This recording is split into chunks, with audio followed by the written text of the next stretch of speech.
Assalamualaikum warahmatullahi wabarakatuh. Di video kali ini kita akan membahas asesmen tengah semester untuk mata pelajaran fisika kelas 10 semester 2. Ya.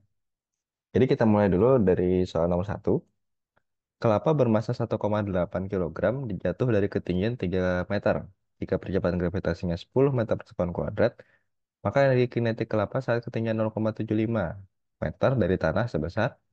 Oke, jadi ada kelapa gitu ya, bermasa sebesar 1,8 kilogram. Jatuh dari ketinggian 3 meter. Nah, ini 3 meter dari tanah gitu ya. Gravitasinya itu 10 meter per sekon kuadrat. Pertanyaannya adalah energi kinetik pada saat ketinggian 0,75. Itu sekitar di sini nih ya. Ini ketinggiannya adalah 0,75 meter. Berapa energi kinetiknya gitu ya. Kita anggaplah yang jatuh ketika jatuh dia A, ketika di 0,75 meter itu dia di B. Berarti yang ditanya adalah KB-nya. Kita menggunakan persamaan energi mekanik gitu ya. Kekalahan energi mekanik. Jadi energi mekanik di A itu harus sama dengan energi mekanik di B. Atau energi potensial A ditambah dengan energi kinetik di A itu harus sama dengan energi potensial di B ditambah energi kinetik di B. EKB-nya ditanya. Nah, berarti kita jabarin nih EPA-nya itu MGHA plus EKA-nya setengah M PA kuadrat sama dengan EPB-nya MG HB plus EKB. Yang EKB-nya nggak usah diuraikan karena itu yang ditanyakan.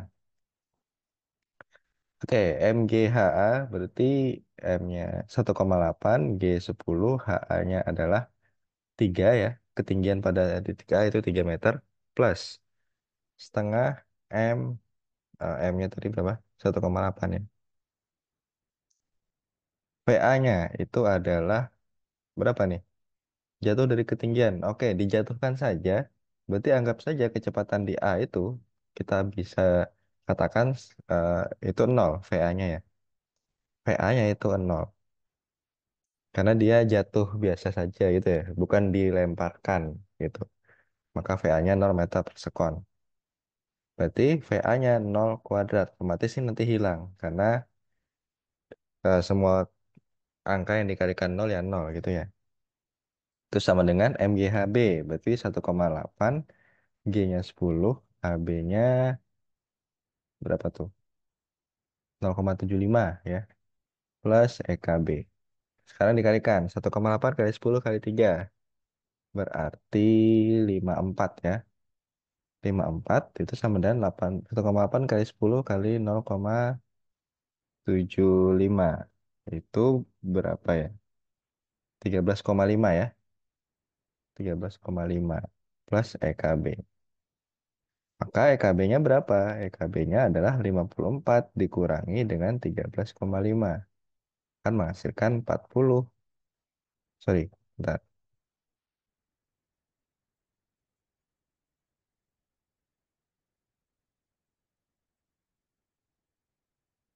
4 kurang 13,5 ya. Ya, 40,5 betul aja ya. Berarti 54 kurang 13,5 itu adalah 40,5 Joule ya. Berarti jawabannya adalah yang C. Kita lanjut ke soal nomor 2. Rasya dan sepedanya memiliki massa total 75 kilogram. Berarti kita bisa tulis diketahuinya massa sama dengan 75 kilogram. Awalnya Rasya mengayuh sepeda sehingga bergerak dengan kelajuan 8 meter per sekon. Berarti itu sebagai kecepatan atau ya kecepatan awalnya ya. Itu adalah 8 meter per sekon. Ketika melewati jalan berpasir, sepeda Rasya mengalami perlambatan sebesar 1 meter per sekon kuadrat. Berarti A-nya sama dengan minus ya. Kenapa minus? Karena dia perlambatan. Oke, kemudian jika Rasya mengayuh sepeda selama 5 sekon, berarti T-nya sama dengan 5 sekon. Berapa perubahan energi kinetiknya atau delta EK? Nah, kalau misalnya ditanya delta EK, berarti kita harus tahu EK awal dan EK akhir. Kalau misalkan kita mau mencari EK awal dan EK akhir, berarti harus tahu juga kecepatan awal dan kecepatan akhirnya. Kecepatan awal sudah ada nih, ada 8 meter per sekon kuadrat. Berarti kita tinggal mencari kecepatan akhirnya, berarti VT-nya ya. Maka VT itu bisa dicari dengan V0 plus AT. V0-nya 8 plus AT-nya itu min 1, T-nya adalah 5 sekon. Berarti 8 dikurang 5, berarti sama dengan 3 meter per sekon. Ini untuk VT-nya. Nah, kemudian ditanya apa? Perubahan energi kinetik. Berarti delta EK itu sama dengan EK akhir dikurang EK awal.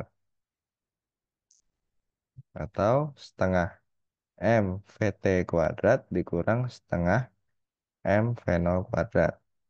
Atau setengah M-nya bisa kita keluarkan. VT-nya itu ya VT kuadrat ya. Dikurang V0 kuadrat. Tinggal masukkan angka-angkanya. Berarti setengah masanya 75 ya. VT kuadrat berarti 3 kuadrat dikurang V0 kuadrat. Berarti 8 kuadrat. Berarti setengah kali 75 kali 9 dikurang 64. 9 kurang 64 berapa ya? 9 kurang 64 adalah 55. Negatif 55. Ya. Nah, berarti dikalikan setengah kali 75 kali negatif 55 adalah berapa?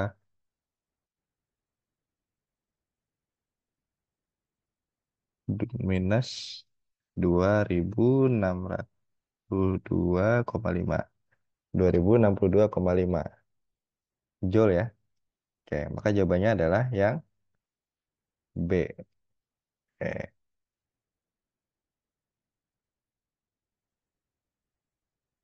Kita lanjut ke soal nomor 3. Jadi bola tenis bermassa 60 gram atau ini sebesar atau bermassa 0,06 gitu ya, kilogram. Dilepaskan dari lintasan seperti pada gambar. Jadi ada dijatuhkan dari K gitu ya. Kemudian di L, kemudian di M gitu. Jika percepatan gravitasi sebesar 10 meter per sekon kuadrat, pernyataan yang benar adalah, oke, kita cek dulu dari opsi yang A.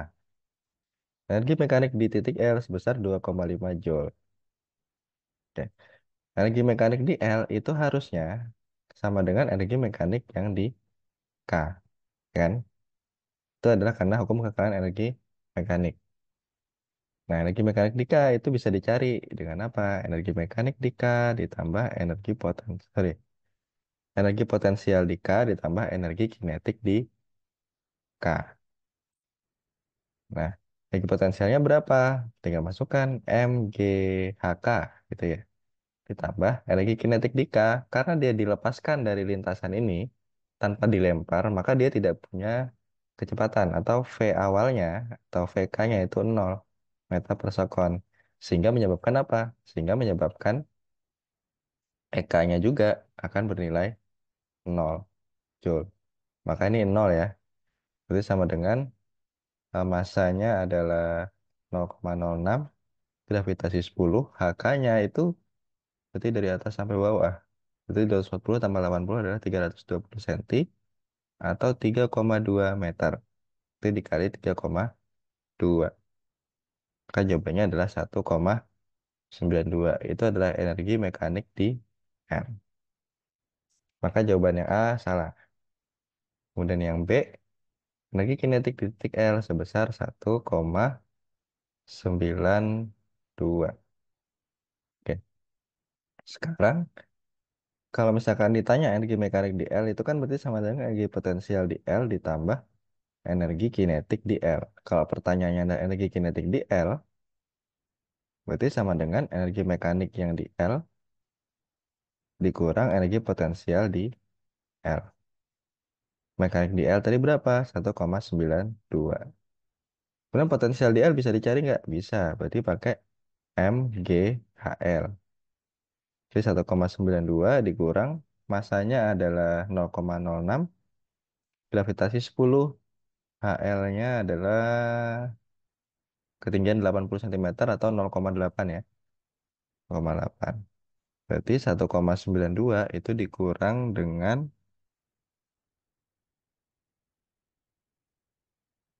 0,48. Maka hasilnya adalah 1,44 Joule. Nah, berarti yang B juga salah.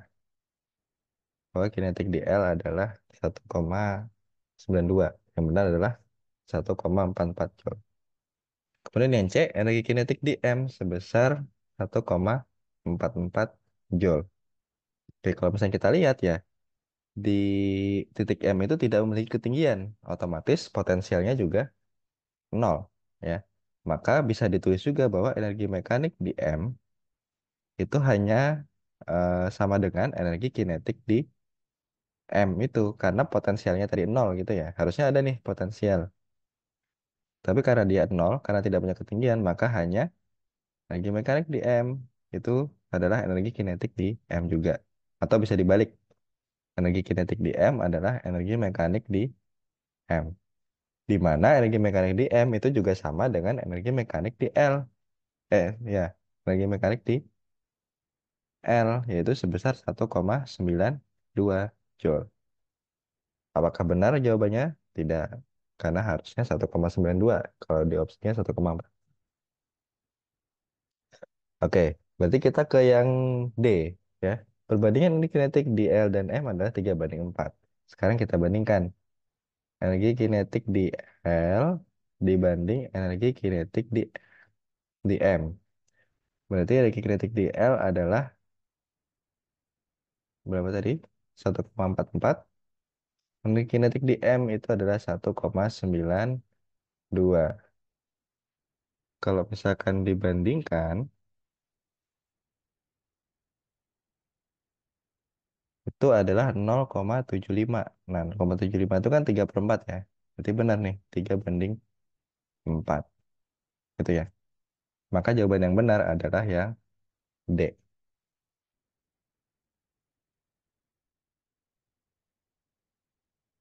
Kita lanjut ke soal nomor 4. Jadi air terjun setinggi 50 meter, berarti hanya 50 meter, itu dimanfaatkan untuk PLTA. Diketahui debit airnya adalah 20 meter kubik per sekon atau Q-nya ada 20 meter kubik per sekon. Dan efisiensi generatornya itu adalah 60% atau efisiensi ya 60%. Jika massa jenis air atau rho-nya itu adalah 1000 kilogram per meter kubik, daya rata-ratanya itu berapa? Berarti P-nya. Nah, berarti di sini ada konversi dari energi potensial air terjun menjadi usaha untuk menggetarkan atau menggerakkan generator gitu ya. Bukan menggetarkan, menggerakkan generator. Nah, berarti yang harus kita cari itu adalah eh, usahanya ya. Berapa usahanya? Berarti kita bisa menggunakan efisiensi itu sama dengan eh, energi yang keluarannya gitu ya. Outputnya dalam hal ini kan berarti usahanya ya. Berarti W-nya atau usahanya dibagi dengan inputnya dari mana? Dari air terjun. Berarti dari energi potensial atau EP-nya dikali 100%. Nah, berarti efisiensinya tadi 60% sama dengan W per energi potensialnya. Berarti MGH gitu ya, dikali 100%. Ini habis 100%-nya, ini sisa 0,6. Mungkin 0,6 sama dengan W per MGH. Oke, W per MGH. W-nya ada nggak? Oh, itu yang ditanya ya. Oh, bukan. Yang ditanya malah P, gitu ya. Oh, berarti gini. W-nya itu nanti kita ubah lagi. Berarti W itu, oh ya, kita berangkat dari P saja ya. Dari daya. Daya itu, P itu sama dengan usaha bagi waktu. Sehingga W-nya itu adalah P kali T. Ya. Atau daya dikali waktu. Berarti W-nya kita ganti aja nih. Ini 0,6 sama dengan P kali T per M G H. Nah, itu ya. Kalau misalkan yang ditanya adalah P-nya, berarti persamaannya menjadi apa? 0,6 dikali MGH dibagi T. Nah, 0,6 M massa itu bisa kalau air ya itu rho kali V dikali G kali H per T. Nah, yang perlu diingat, V per T itu adalah rumus untuk mencari Q atau debit. Ya, berarti bisa kita ganti nih. Berarti 0,6 kali rho V per T tadi kita ganti Q dikali G kali H. Berarti P-nya adalah 0,6 dikali rho-nya adalah 1000, Q-nya tadi adalah 20, G-nya 10, H-nya 50. Nah, ini berapa nih? Jadi ini habis ya. Berarti 6 kali 2 itu 12 kali 1000, 12.000 dikali 500. 12 kali 5 itu 60 ya. Berarti nolnya berapa nih? 1, 2, 3, 4, 5. 6 juta ya. 6 juta itu berarti 6 juta watt gitu ya. Berarti kalau 6 juta watt itu berarti sama dengan 6.000 kilowatt atau sama dengan 6 megawatt. Maka jawaban yang benar itu adalah yang C.